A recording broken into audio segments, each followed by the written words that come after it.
Ilang saglit na lang at doble pasabog agad ang mapapanood sa GMA Prime. Kabilang dyan ang asawa ng asawa ko na may intense drama mula sa powerhouse cast. Yan ang chika ni Nelson Canlas. Anak ko si Tori at asawa ko si Jordan. Pamilya ko sila. The original wife. This is war, and I will do everything in my power para hindi mo makuha si Jordan. O The New Wife, ang bagong serye gabi-gabi sa GMA Prime. Bihira daw dumating ang kakaibang tema kaya't hindi dapat palagpasin simula ngayong gabi ang asawa ng asawa ko. Iikot ang serye sa isang masalimuot na kwento ng pagmamahalan, pamilya at pagkakaibigan. Hahanga raw tayo sa katatagan ng mga karakter.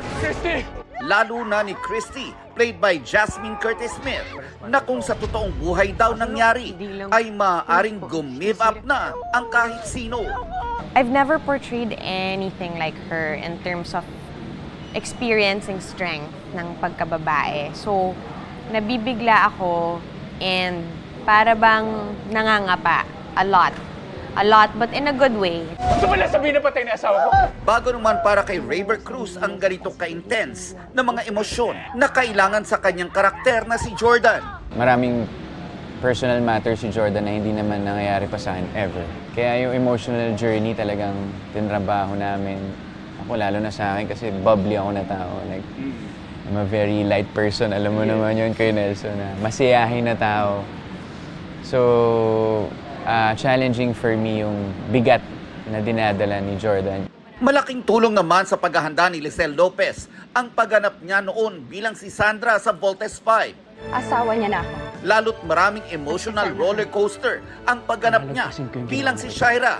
Yes po, natuluan niya po ako ng love. Kasi yung love ni Sandra for Zardos, she's willing to die for him eh. So I think parang dito naman, I'm willing to do everything for Jordan. Makakasama rin nila si Gina Alahar, Martin Del Rosario, directed by Loris Guillen. Titik sa emosyon at mabilis ang pangyayari sa pilot episode mamaya. Ilang minuto na lang, sabay-sabay nating tuklasin kung kanino dapat pumanig. Lalo't tama lang ang ipaglaban ng karapatan sa asawa ng asawa ko. Nelson Canlas, updated sa Showbiz Happenings.